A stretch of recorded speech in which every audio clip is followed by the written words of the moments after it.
working. Thank God. Just make sure.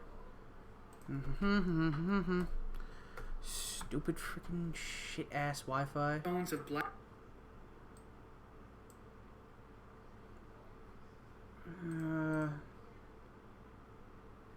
that the page I'm on? No. Okay. Is it caught up? Is it connected? Why is it not connected? I have to reconnect again. Okay, I'm back online. There we go. Freaking. Sorry about all that. Minor Wi-Fi flub up. I'm in a terrible fucking service area. Alright, back to the game. Telling that mother your name earlier tonight was just the beginning. Your first priority will always be to get your name out there to gain notoriety. For having the courage to begin your hero rise, the legend has already increased. Your legend level is the most important meter for gauging your success in the hero world. And it's affected not only by your decisions you make, but also by any fluctuations in your public image. Rebellion's legend is the highest on record, an astounding 100, so that's your ultimate goal. I have to get 101 and keep it there. Your legend level is tracked in your hero license. You flip it over and see you've got a long way to go, so your current legend level is lowly 1. 100 more and I'm set. You sigh and place the license on your desk, since the plastic version is only a keepsake. The official version of your license has already been scanned and uploaded to your Me chip. Oh, wonderful. We have the biochip bullshit. A bit of personal tablet technology embedded in the underside of your wrist. Not too long ago, people used paper slips to pay for things with little plastic devices as phones. But that was for all communications. Identification, entertainment, and banking functions became standard in Me chips. Shades of the future. Each Me chip comes fully customizable with robotic personality programming that adapts to your habits and desires. There are 3 standard templates available for robotic personality, and you decided to go with the polite butler, sassy diva, and supportive caretaker. I feel like I would probably enjoy the polite butler because I definitely piss him off, but nah, sassy diva. You then decided to name your Me chip diva Aretha Whitney Halliloo LaClark's. Okay, these two are very deliberate. I don't know if these two are real people. These are not names, but okay. Creating my own name though. Not really an original one, but if I'm gonna get to name it myself, Bon Qui Qui. Next. Kudos on license sugar and yeah. Kudos on the license sugar, Me chip Bon Qui Qui says inside your head, sounding snappy and preferably and most likely calling for security. All Me chip functions are connected directly to your senses, so Bon Qui Qui floats in front of your eyes thanks to holographic imaging wired to your retinas. The fuck? Only you were able to see Me chip Bon Qui Qui, who appears as a drag queen wearing roller skates. Okay, alright, that's an interesting way to go with that. I was not expecting drag queen from Sassy Diva. I feel like there should have been a bit more customization there. Alright. You then take a moment to check your hero statistics by clicking on the Show Stats button located at the top of the screen. Fuck you with your fourth wall breaking bullshit. The choices you make throughout your career will be reflected in the statistics and levels listed here. You also know that, in turn, the stats and levels will significantly affect the course of your hero career. The choices you make will have very real consequences. Be sure to choose wisely. Let's see what our stats say now. Still no change on the shit? How did my fame go up that much? I have done... yeah, focus on my choice. Yeah, that makes sense. Never mind. 1 legend. Onward. Some real consequences. Bon Qui Qui, you say. Move the Show Stats button to my home screen and you all look insane. You all look insane talking to those electronic voices in your heads, Grandma says from the doorway. That's why I simply refuse to have one of those machines implanted in me. It just doesn't seem right. I'm calling it. At some point over the course of this, someone is going to try and, like, override the technology, and Grandma's going to have to help you take him down, because she's the only one in the entire goddamn city who doesn't have it. I know how you feel about me chips, Gran, you say, turning towards her, and it's annoying, because now that they've done with all the landlines and cell phones, there's no way of getting in touch with you. Which is precisely how I like it, Grandma says. But look at you, a bored Voltaire III Esquire hero. Well, this born hero had better get out there, you say, shaking off your nerves. This career isn't going to start itself. Wait, before you go, Grandma walks towards you, and you see that she holds an envelope in her hands. Another one? Your stomach, is it from your fucking parents? Such a big day, Grandma says, her eyes on the floor. They'd want to be here so badly. President Washington? Your jaw goes tight. You know exactly what Grandma wants you to do. You punch her in the face. While the devoid may not allow the prisoners to have any visitors, it does permit them to receive letters. So for years you wrote to your parents, letting them know everything about your life. You thought writing those letters would make you feel better, but it only made you feel worse. Because the devoid doesn't allow its prisoners to write any letters back. It's been years since you've written anything. Oh, It's been years since you've written anything. Grandma looks up at you and your heart feels like it might break. I'm sorry, you say. But you know how I feel about this, Gran. You don't write letters to your parents anymore because it's too painful. I'm angry my parents had to abandon me. No, I'm angry at the people who took them from me. That's the way we're playing this. You need to learn how to live without them. I don't know what... None of these are really lawless or dickish. Aside from this one, but this goes against the character I'm trying to build here.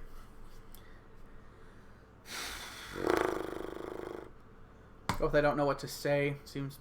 just make me mildly sympathetic. You spent years hoping your parents would somehow find a way back to you. But after all the wasted effort, you finally accepted the truth. No one ever escapes a life sentence in the devoid. Or at least they won't until you break them the fuck out. It's like writing letters to ghosts. After a while, what's the point? All right, Othelio, Grandma says, fighting to keep her face even. Now listen to me, please. Be careful out there. Lord knows I won't be able to sleep until you're home. I will, Gran. I promise. Then off you go, she says, drumming up a smile. And do try to kick some butt, yes? I don't know what fucking voice I'm trying to go with for her. Whatever, I'm not going to worry about it too much. Ready to go, you step on your window's 14th story ledge and look out over the grandeur of Millennia City. One of the advantages of living in the eastern fringes is the spectacular view of MC's iconic skyline. You take a deep breath, letting the energy of the city run through you. He's absorbing, like, the city's energy? Whatever. Standing on this precipice, you can't help but wonder what kind of hero you will become. And will you be able to survive long enough to achieve the legend status you crave? The choice is up to you think to yourself. Right before you jump off the ledge. Sadly, your suit is weighing you down too much and you fall to your death 14 stories up. Chapter 3, The Lower Case, is what your face is now because you face planted from 14 stories. You free fall to the streets below, dropping 10 stories where you tense your muscles and feel your flight powers kick in. Okay, that's kind of close. You allow yourself one joyride up into the bank of clouds before swooping back down towards the cover of the skyline. Having your hero license makes flying legal, but you still don't need to start your career with an unregistered flying ticket. What the fuck do you mean unregistered? It's illegal. The whole point of it was it made it legal. How is it unregistered? You gotta get a ticket. It's because too high is the rule. Whatever. So you cruise low against the buildings toward the heart of the city, toward downtown Mick. I'm calling it Mick now. Every time you use your powers, your power level lowers. Different power uses exert different costs. For example, this kind of normal flying only costs you power by 2. It's important to keep an eye on your power level as you begin to enter battles. But right now, it's a strong 98.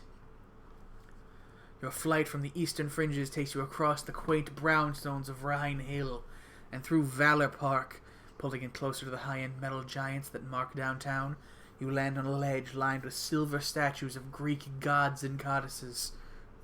Are they there for any normally gargoyles and shit is what you find up there. There's a reason these are there. One of the hardest parts of being a rookie hero is finding cases.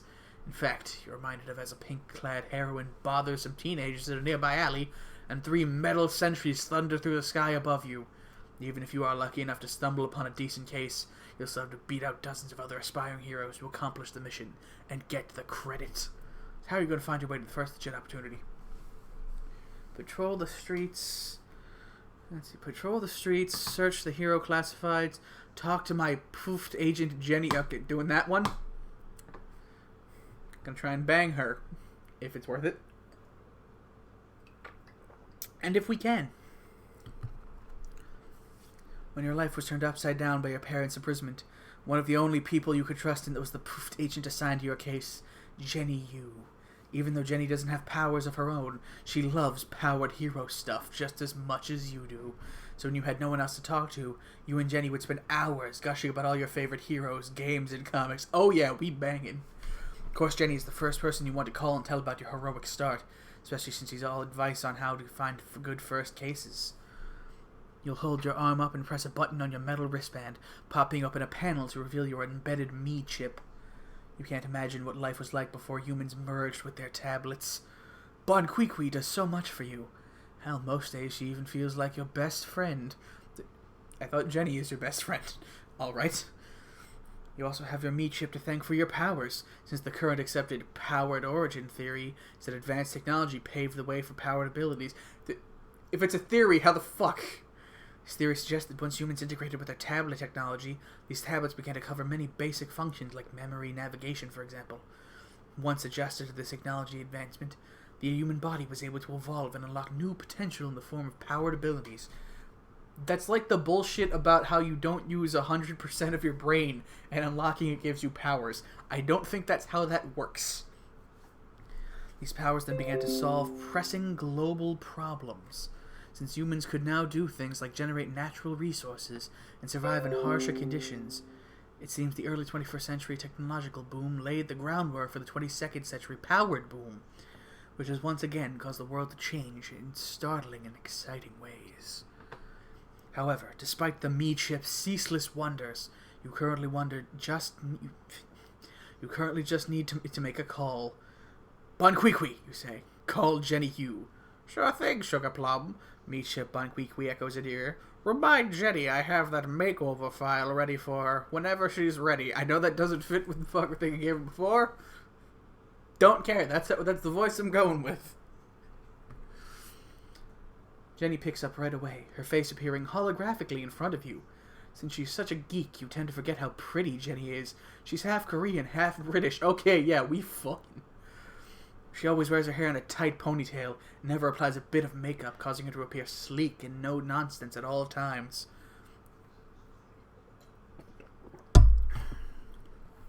Actually, you sometimes think Jenny is super hot. Sadly, she also happens to be super gay. God damn it! Fuck! I should have played as a woman. Right now, Jenny looks a bit surprised to you, probably because she's never seen your Captain Thunderificent, the 21st Esquire costume before. What the hell the fuck should I call? I assume this means your grandma gave you your license, Jenny says, traces of her British accent present despite the years of living in Millennia City. I didn't know she had the accent beforehand. Going with it. You mean Grandma? You mean you knew Grandma had my license and you didn't tell me? You ask, mildly offended. Please, your grandmother must have murdered me. Would have murdered me if I had ruined her surprise. Anyway, you could check email for your birthday present, Jenny says, looking you over. And just so you know, that costume makes your waist look bloody enormous. What rude. It's called thick, you gay bitch. Jenny, such a charmer. Not missing a beat, you shoot back. Says the girl who channels a pony. The fuck does that mean? No, can't be as gorgeous as you, Jenny. Oh, you're just...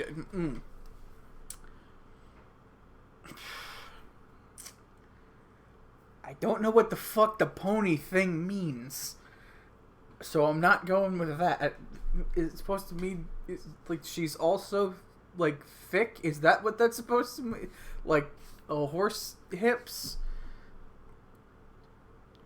Simp or gay best friend? Simp or gay best friend?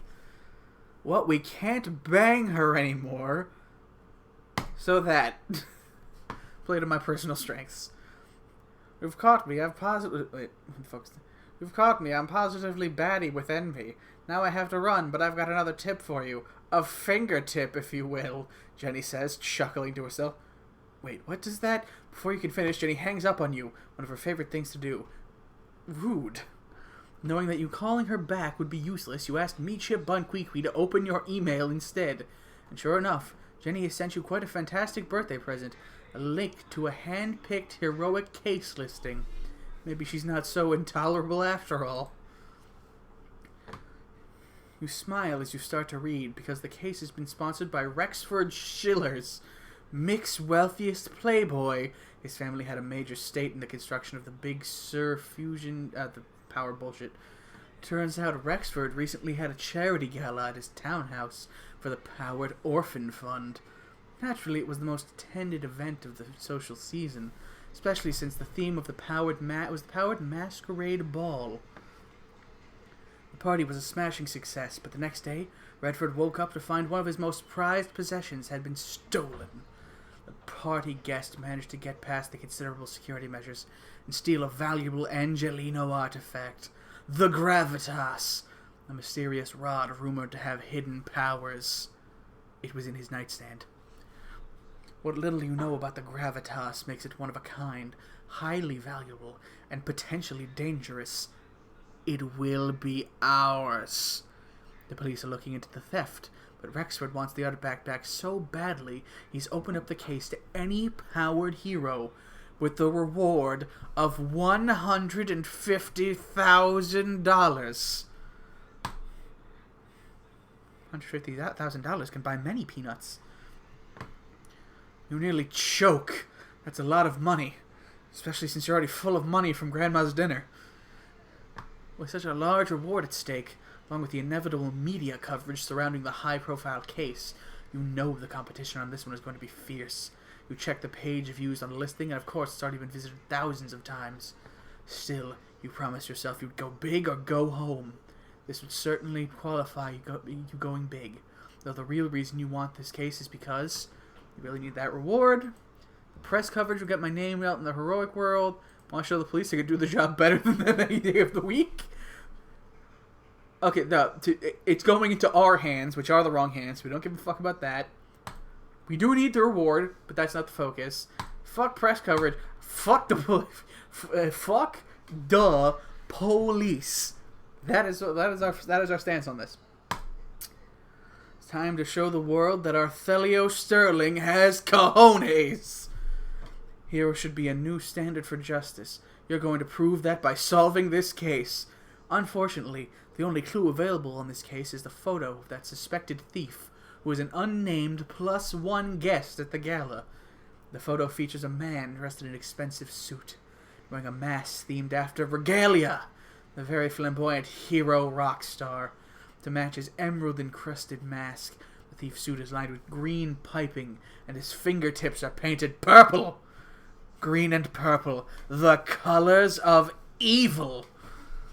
The photo wasn't a whole lot to go on, so you just start to wonder what kind of... That thought hits you so hard, you almost fall off the ledge, once again, face planting and destroying your face.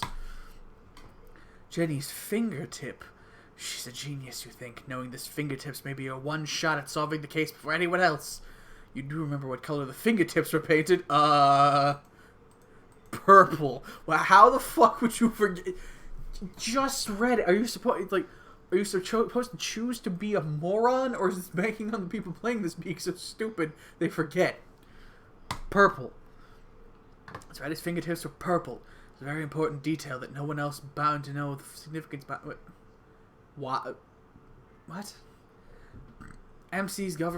Mick's government requires that large-scale building projects designate a portion of their budget to powered arts spending. Since Grandma has a particularly green thumb, she sometimes cultivates unique flowers commissioned for emerging property owners. One of Grandma's biggest sales was a species of crossbred orchids that sing classic operas. I want that.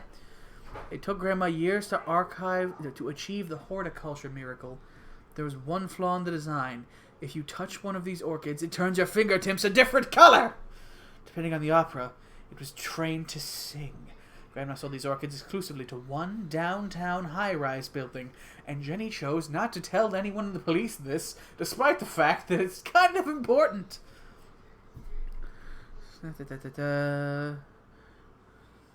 These fingertips painted purple from Grandma's orchids, know exactly where he lives, since the only penthouse apartment got the purple Carmen orchids.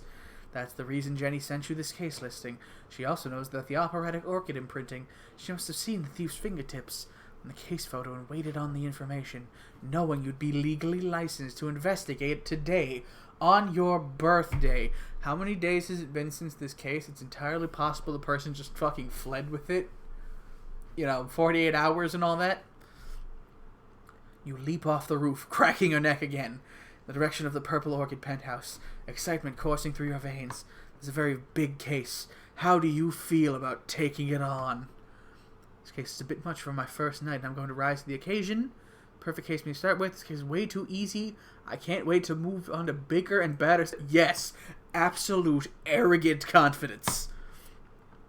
Sure, there's money and publicity at stake with this case, but you're not some errand runner. You should be taking on major villains and saving lives, not recovering a rich boy's toy.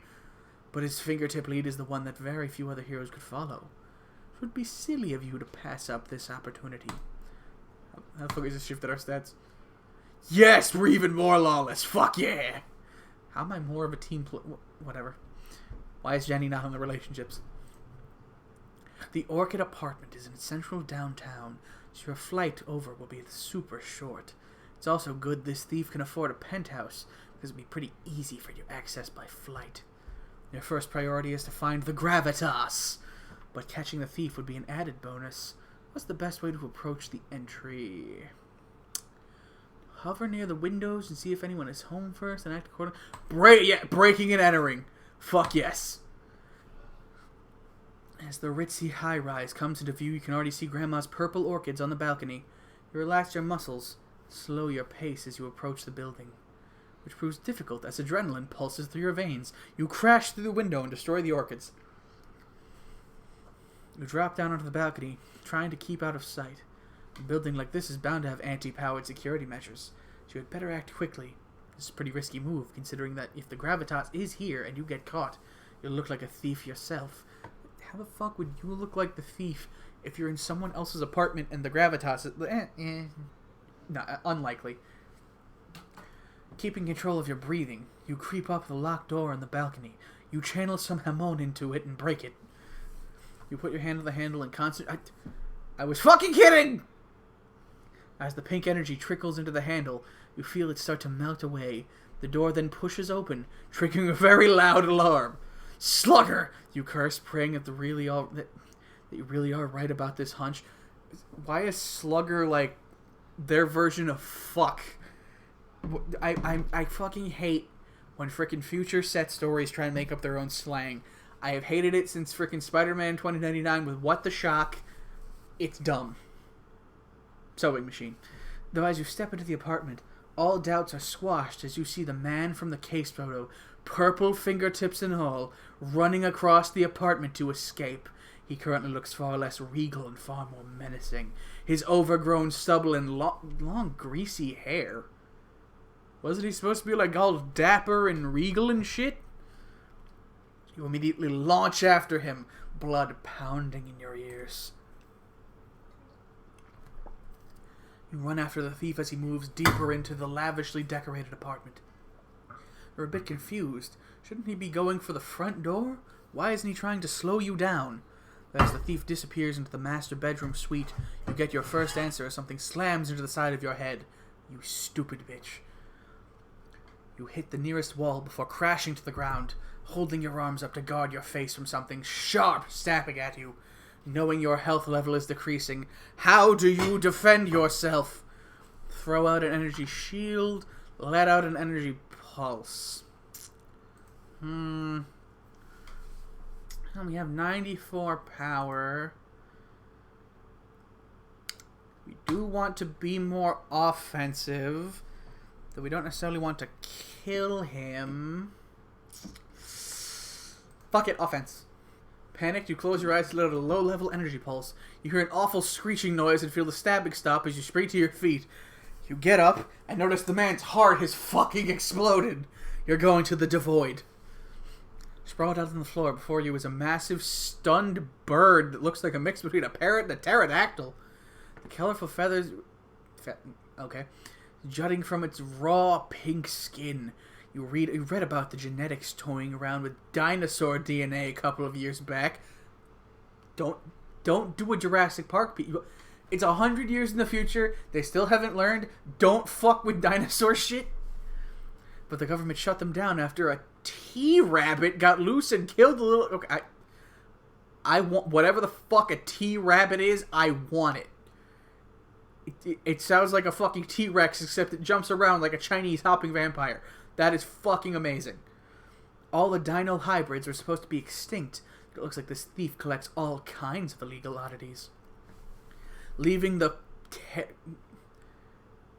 It's a mix of a parrot and a pterodactyl. I'm not sure if I'm... Leaving the pterit behind and regaining your focus, you head into the master suite to confront the thief. As you do, your questions about his escape plan are suddenly answered. The thief didn't head for the front door, because he's got a teleportation unit in his bedroom. The deuce, you say? Personal teleportation units were supposed to be the next wave of transportation. Future, but the automotive industry piled millions of dollars into research that revealed the potential cancer risks of atomic fission. Who would have fucking guessed? So the government had to ban the sale of the units, putting everyone back into planes, trains, and automobiles. Clickety-clack, down the track, hit lots and lots of trains. This thief doesn't even seem to care about potential carcinogens, however, since he is already inside the unit and programming the machine teleportation course. Without hesitation, you point your hands to the console and let an energy burst rip into the controls. Wait, is it the kind of teleportation where he needs another point to go to, or can he just go anywhere? It seems like kind of flawed if you only can go one way. The thief screams and jumps from the smoking unit. Furious, he looks up at you and snarls. That was a very big mistake, rookie. You can barely hear him over the alarm blaring in your ears. You know it's only going to be minutes before the police show up, so you've got to act fast. The thief seems to be thinking of the same thing as he jumps to his feet and pulls something out of his belt. What's your best move? Stun the thief with a blast. Fly and physically attack the thief before he can act. Use an energy crackle to disarm the thief. Throw an energy shield to discern the nature of the thief's weapon. Let loose a powerful energy barrage. Who cares if the thief survives? Yes, full fucking Dragon Ball this shit. Let's see. You close your eyes and let a massive energy surge of... You close your eyes. Let a massive surge of energy build through your entire body. Once you feel you're about to burst, you relieve the powerful barrage towards the thief while yelling, "Ah!" for several minutes. But he unsheaths an oversized red-hot sword. Red-hot sword? Why is it hot? Slices through your attack with ease. Looks like he has a high-tech energy disruptor blade. Fuck. The thief launches at you and takes a swipe with the blade, an attack you narrowly dodge. He has now come near enough that a close range attack should take him down. What's your next move? A couple of well-placed punches. Short range energy pulse. Well, he has the disruptor sword. There's no reason to assume he wouldn't have some kind of lining or suit that would disrupt that. Deck him in the schnoz. Knowing the thief's blade can block your energy attacks, you shift to a physical attack. Smart move. You hold out your fists and hover a few feet off the ground, beginning to spin quickly and move like you like to call the fists of fury. You immediately barrage the thief with a series of spinning punches, knocking the sword out of his hand and sending him reeling across the room. Fuck yes. Wonder Woman attack. Just as you have the thief disabled, you hear the wail of police sirens from the streets below. Slugger, you curse, knowing that you're almost out of time. You're still unsure if the Gravitas is even here in the apartment. You consider your options. You could wait with the police and then work with them to locate the Gravitas. You would garner some goodwill with the MCPD. But the MIC-PD. This also might compromise your access to Schiller's reward. Or you could interrogate the thief before the police arrive and try to find the Gravitas on your own. taking all the reward and credit for yourself, but if you do, you'll definitely be pissing off the McPD. What are you going to do? Better decide quickly, though for you, there's really no decision to make at all. You've chosen to break the law too many times today to be able to work safely with the police. Yes, I was going to choose screw the police anyway. I'll handle this on my own. Tell me where the gravitas is. You stand over the now defenseless thief, allowing pink energy to crackle across your fingertips. All right, the thief starts. The gravitas is in the safe for the... The thief knows that you don't have time to check the apartment before the police arrive, so you need to make sure he's telling the truth, which is why you need to fire a thin energy beam directly into his thigh. Do not lie to me, you growl.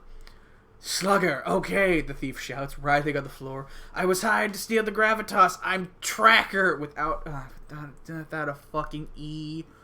Bullshit future slang shit. I have the power to discover the location of anything on the planet. That is a very specific and overpowered ability. Stop stalling. Who hired you? Cut him off. Hearing the police already banging on the front door. Oh no way. That's the one bad dude. He will kill me for sure if I... But another energy crackle from you is enough to convince Tracker that you need to be able to give away his employer and run a run of his men... That you'd be able to give his employer a run for his money. Alright. It was Smither. Smither? Schmingers did it. I forked the gravitas over to him right away, but that's all I know, I swear. You freeze because you know exactly who Smither is. And hearing that he's involved is not good news. As the front door comes crashing down, you knock Tracker out with one swift punch. You then pull a small card out that reads, Captain Thunderrificent, the 21st Esquire. Even though you don't want to work with the police, they should still know the name of the hero who helped them in this case. How have you helped them in this case? That guy's not gonna fucking tell them anything. You just brutalized him and left him for the police to collect. You drop the card on Tracker and run for the window, bursting outside just as the police come swarming into the bedroom. No one's gonna fucking notice that. Next chapter. Smither, Vice, and everything Splice. And thus the Powerpuff Girls were born. Pulling up into the sky, you shudder as you think about Smither. He owns 4 legitimate businesses in the Static Lane section of the Eastern Fringes. But everyone knows these are fronts used to launder money from his prostitution, drug, and illegal firearms operations that will be yours. Even worse, Smither fancies himself the boss of an elite-powered mob. All of his business generals form an exclusive club called the Splice Circle. Aside from possessing dangerous powered abilities, the Splice Circle generals are all indulge in their splicing poisons of choice, whether it be animal-human hybridization, hyper-steroid usage, or gene-deep cosmetic alteration. Not having time to fiddle with your meat ship for search while flying, you decide to test the new Thought Command function. The first wave of Thought Command technology has just been released, but it hasn't replaced the voice commands entirely yet. The software is rumored to still be rather buggy. Clearing your mind, you focus on your me chip. You think, Bon Kwee, search current Splice Circle roster. Why would that be? Is that just fucking public record? Within seconds, you get a response from me chip Bon Kwee. Why can't it just fucking call her Bon Kwee? Why does it have to call her me chip Bon Kwee every single time? It kind of ruins it. I can't remember what voice I gave her. Sorry, boo. You need to upgrade your internet package for that search.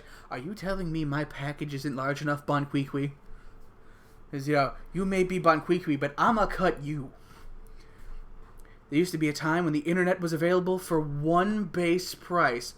Fucking when? But ever since the government allowed internet providers to bundle packages for speed and website access during the Greater Depression. The fuck was there? We're living in the Greater Depression. You've been operating out of the lowest cost bundle. Actually, your entire me chip is operating at similarly low level. The potential functions of the me chip are endless if you have the money to pay for the services. Me chip can do anything, everything from multiple perspective surveillance, acquisition, and downloadable skills. But all it requires high-level processing chips and additional fees. poor Bonquiqui could also have dozens of different outfits and personality dimensions if you had more money for upgrades. Welcome to the 22nd century, where class status is determined primarily by tablet functionality. And unfortunately for you, it looks like it's time for an internet upgrade, which is going to cost you.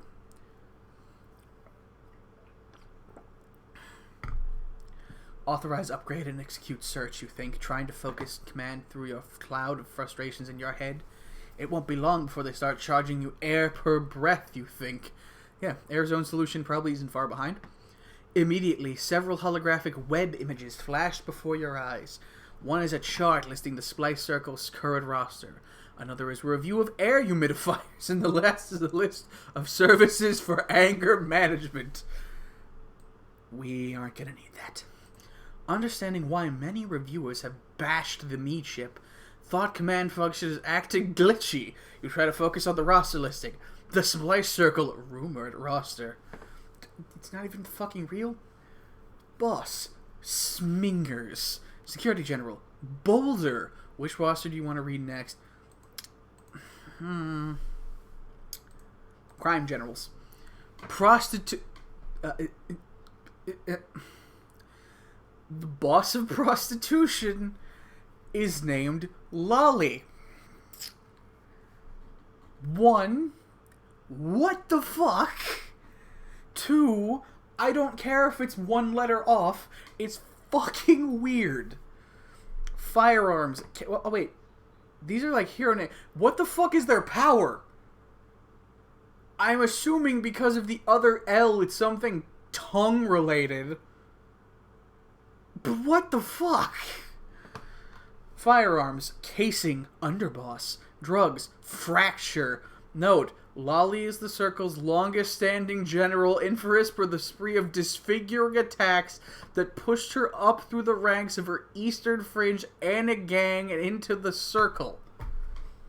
Okay. That doesn't answer any of the things I was wondering about her, but alright. And what the fuck? So she's in an Anna gang. What the fuck is her power? Casing remains Smither's most prized general, currently serving as the Splice Circle's underboss.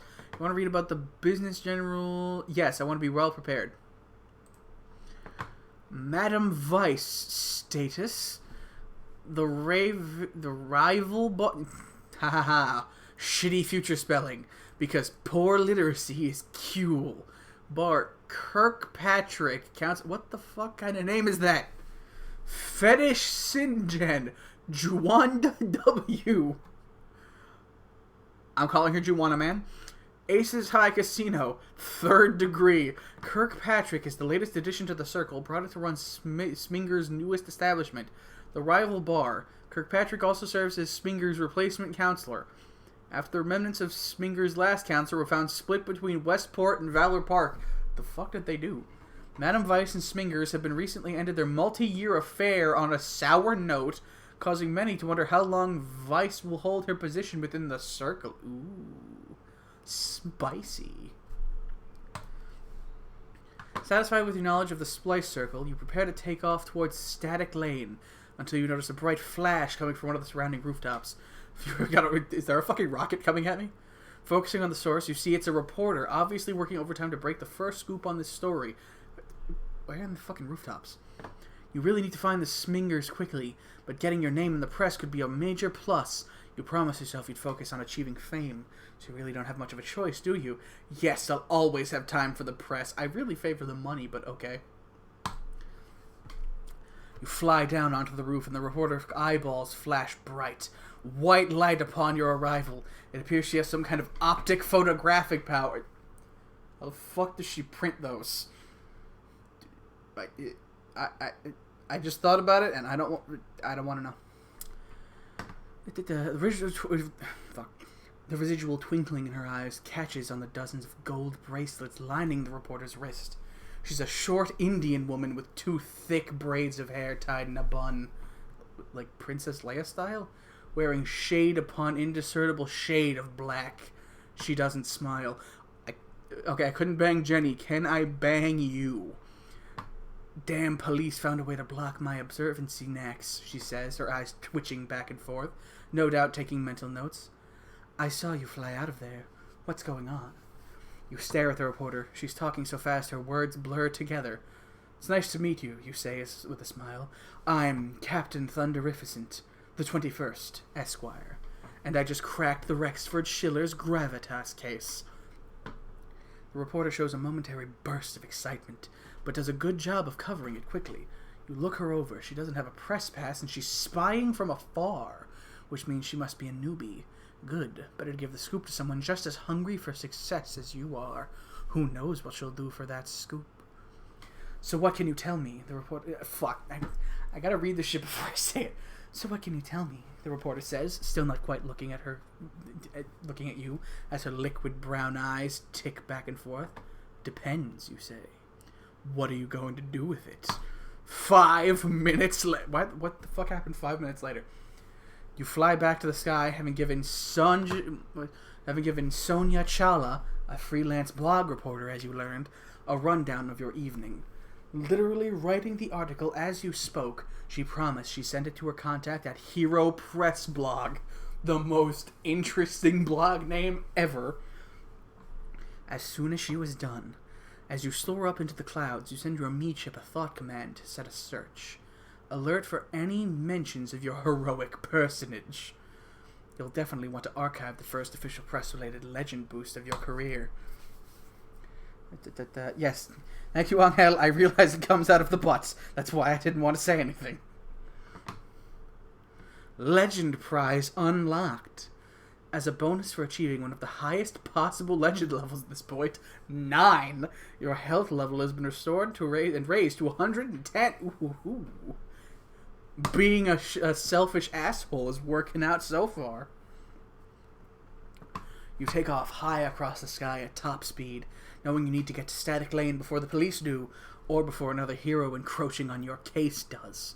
As you fly, you consider how many powered heroes stupid enough to take on the Splice Circle in the past have always ended up dead.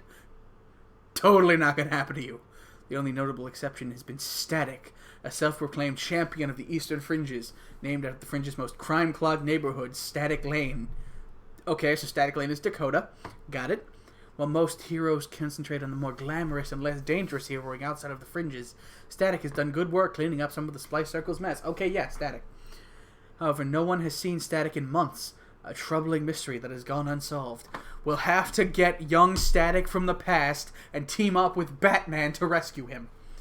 Worst of all, Smingers and the Splice Circle are responsible for funding the rival Anagang activity in the Fringes, using the gangs as a recruitment-based pipeline to pipeline employees into the various branches of the organization. The Anagangs are constantly vying for top billing, with the Circle and a gang war has been brewing for months, as evidenced by the fight you broke up earlier today.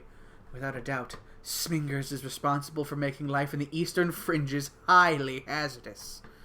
Knowing that he's involved with the Gravitas, theft hits close to home, but you want to take on this case mostly because it will serve as a blow to the Splice Circle's criminal practices and further disorganized Anagang activity. Being the hero that takes on Smingers will make you famous. Another thing is just going to for... Oh, this is a difficult decision. On the one hand, I want those fame points, but on the other hand, I also want to be a loose cannon on the edge. What are my stats at? Almost entirely unlawful. Only slightly... Actually, did I lose? No, I gained a little bit of offensive.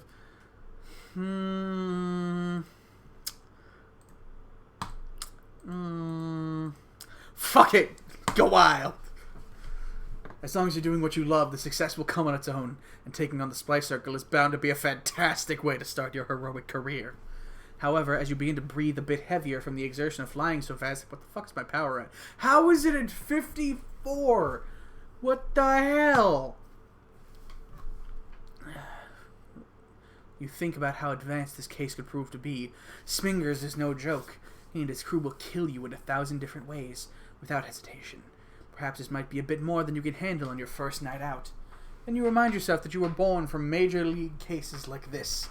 Moving forward, no matter how powerful you become, this kind of fear and doubt are going to be a part of your career at every level. In fact, The pressure to stay afloat is only going to get worse, so you'd better learn to cope with it now. After a super fast flight back to the fringes, you land on the roof across the street from Sminger's club. Shed. Fuck. Did they really just call every single fucking thing just basic ass names? Put some, like, give it some kind of effort. Like, you know, the whole thing is like splicing animal people and shit. Call it the Animan Den. So, like, something. Put fucking effort. God damn it.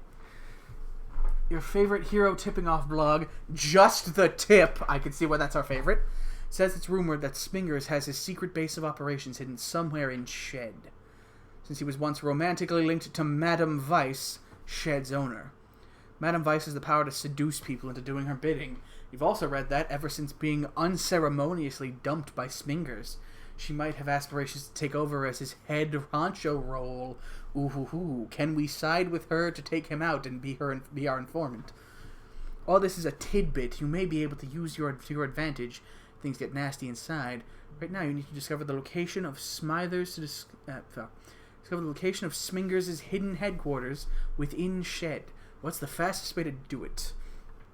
Go inside posing as a customer, try to discreetly get some intel, break into the back and search the premises without being seen, burst in, powers blazing, and demand Smingers. You float down to the street and walk up to the front door, which is blocked by two very large bouncers. With massive horns protruding from their foreheads, you gather they're both part gene-spliced rhinoceroses. Not really dudes you have time to mess with. Before they can say a word, you blow them with powerful energy blasts, spin fast through the air, and whip them away. I want to conserve my power since I'm almost at half a tank left. But I also feel like the Wonder Woman attack is not going to do shit against two rhinoceri. But I really should conserve my power, so Wonder Woman it is. Huh. Alright. The guards go flying in opposite directions, immediately blown away by your gusts of cyclone wind. The coast now clear, at least the moment you walk right behind them. Okay, so I'm guessing instead of them just being unconscious or dead, that means they're going to get back up and try and fuck with me shortly. Alright. Next. Stepping inside, you have to stop. It's very dark, so all you can make out at first are iridescent glows coming from all around. But when your eyes do adjust, you realize that those glows are actually figures dancing. Each one's skin glows in a different neon bright color as they move across various stages. This was actually a rave all along. You take a second to stare at the mesmerizing colors, but pull yourself away. That's not what you're here for.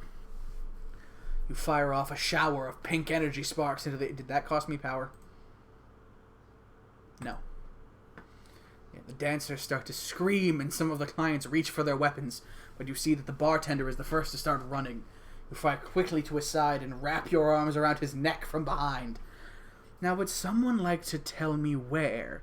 You start to say until you spot a deep red light coming from somewhere in the back of the place. As you look at it, suddenly one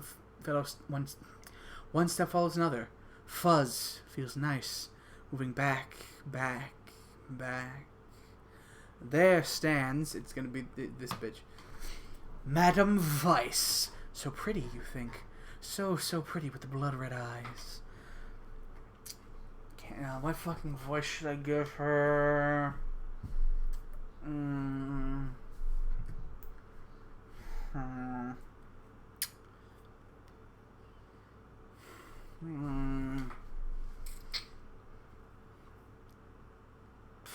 Yeah, I can't fucking decide.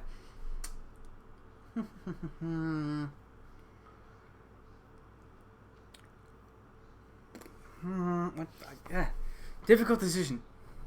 Damn it. I've run the gamut on some of the easier voices. I'm inclined to give her an irritating voice just because it would be funny. But also not. Fuck it, irritating voice. Tell me, rude thing, she says, her voice oozing. What on earth brings you to my dark corner of the world? You want to tell her everything, with her hair flowing, with her flowing auburn hair, wrapped in that tight red leather. her body impossibly curved with plastic enhancements, her perfect chest spilling out of that corset, her full lips wet. You want her to trust you more than anything. You want her to touch. You want to tell. She's so pretty, just tell. I'm here to... But as the words leave your lips, one thought breaks the rest. Madame Weiss has hypno-seduction powers, which must be why you can't seem to think straight. As you feel the slightest bit of control creep back, you decide that you'd better not waste this opportunity. How are you going to handle Madame Weiss? Tip her off to the police? Perhaps she'll choose you to save herself. If I do, attack her while I have the chance. Well, if I attack her, she wouldn't be more willing to help me. If I help her take out Smingers, I'll tip her off. You want to get out of here, you say, with real concern. Very soon. Why would I want to do such a silly thing? Madame Weiss purrs, causing your head to feel woozy again. Concentrate, concentrate! Because the police will be here any minute to recover the gravitas you manage. Don't go down with the ship, madam. No more smile. Angry Weiss.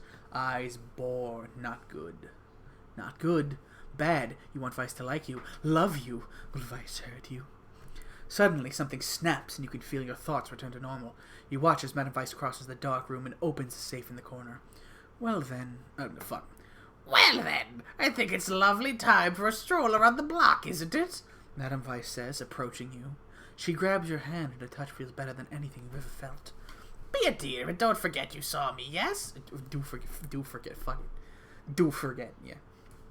Doof. Your heart flutters and you blink, overwhelmed with desire. A moment later, you open your eyes to find that Madame Weiss is nowhere to be found. You feel a cold rush of emptiness wash over you, but try to force away the feelings by telling yourself it's only the after effects of Madame Weiss's hypno-seduction. When you realize there's something in your hand, a long red whip tipped with gold. You examine the gold tip of the whip and can't believe your eyes. The gold mechanism is a telelock, a wildly expensive and wildly illegal security measure that grants teleportation entrance to doorless rooms. The only way into Sminger's secret headquarters must be through one of these telelocks, which you imagine only his splice generals carry. Did we or did we not just establish, like, a few minutes ago that teleportation is fucking cancer? What the fuck? I guess they can gene splice that away. Since telelocks take the form of tokens unique to each owner, and only respond to their brainwaves, it's useless to you without Madame Weiss. Well, there is one trick you might try, but before you can give it a shot, you feel a tap on your shoulder. You raise your fists and spin around, freezing the moment you do. You instantly recognize the face smirking back at you. It belongs to Jury, another aspiring hero. He stands with his arms crossed and the wind from the open door flaring his back and white costume, which was made to look like a sleeker version of Judge's robes. Does he have another partner called Executioner? Can I be the Executioner? Which makes a total sense because Jury's real name is... Oh, fuck, that's motherfucker. He's the son of the Judge Victon, who's now better known as the long-standing mayor. Yeah, okay. I am going to kill this bitch if I get a chance. And the man who sentenced your parents to the lifelong prison exile. Jury has the power to see through the eyes of any 12... Oh, fuck you. Hence the code name. He's become a C-list hero, thanks mostly to his father's position. Anything Jury has gotten, he has bullied or bribed out of people thanks to his last name, or charmed them with his good looks and social status. If he's a C-list, he doesn't have much of a social status. If you'd had the advantages Jury had, you'd already be mix #1 hero, and you know it. You really are inclined to hate Jury for just about every reason under the sun, but you have to be careful not to give away your real identity. The last thing you want is for Victon family to know the connection between your Captain Thunderificent, the 21st Esquire Sterling, and Voltaire the 3rd Esquire identities. Well, you're new, aren't you? Jury says, looking over you from head to toe like a piece of meat. What's your name, stud? Oh, he gay. I'm definitely going to try and murder him, but should we also try to fuck him? Because, but didn't. No, it made me choose to, focus more on the whammon. if we have the opportunity to fuck him before killing him, we will do so, just as a fuck you to his dad. Jury seems to like what he sees, though you wonder if he just treats everyone like this. He's conventionally gorgeous, blonde guy. Oh, fucking blondes are a dime a dozen. So he must be used to flashing a smile and getting his way, even though you have to force yourself not to linger on the imprint of Jury's abs and the curve of his broad chest through his costume. He may be hot, but he had nothing to do with a creep like Jury, unless we can fuck him for power. Still, he doesn't necessarily have to know that yet. How do you want to play this?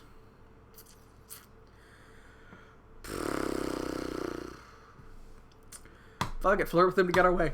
Shameless.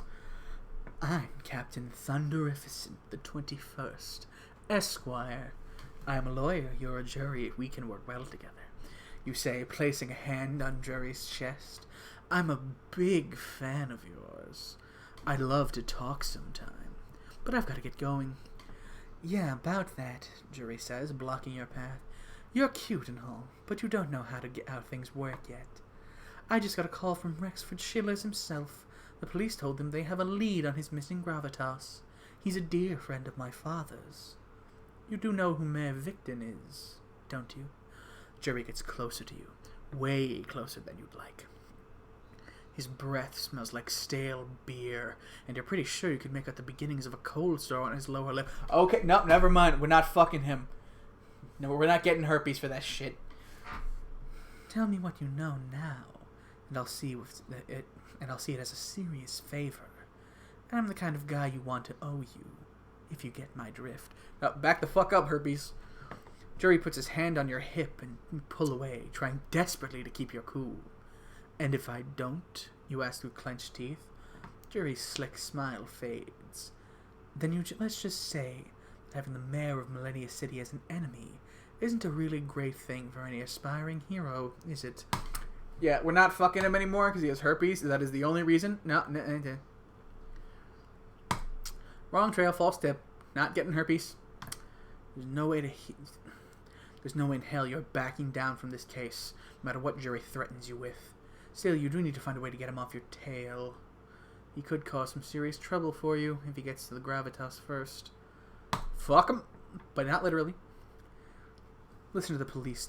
Listen, the police gave me a special tip, you say with a warm smile. They said, save your breath, Jury says. I know exactly where I'm going. I just need the amateurs to stay out of my way. Got it?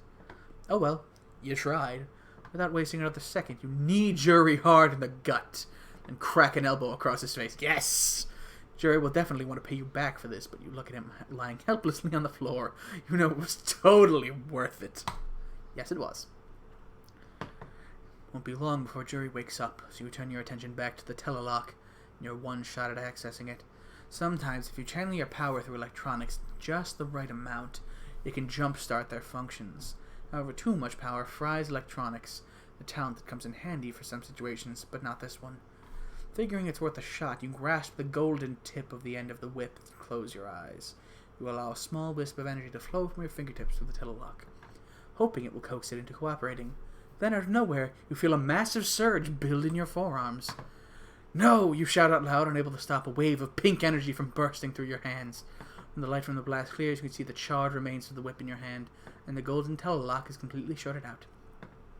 Despite years of training, your powers can sometimes act unpredictably. This was a rather inopportune time for the surge to flare up. What are you going to do now? But before you can even finish forming that thought, you feel your insides turn fluid. The room swirls around you, and you stagger backwards. Then, you scream. Alright, it's been almost 2 hours. I think this is a pretty solid place to stop for now. I will most likely be continuing the solo stream next Thursday, and then continuing our Borderlands playthrough with Josh on Saturday. Right. Shutting down the stream soon, right now. I'll see all you lovely people next up.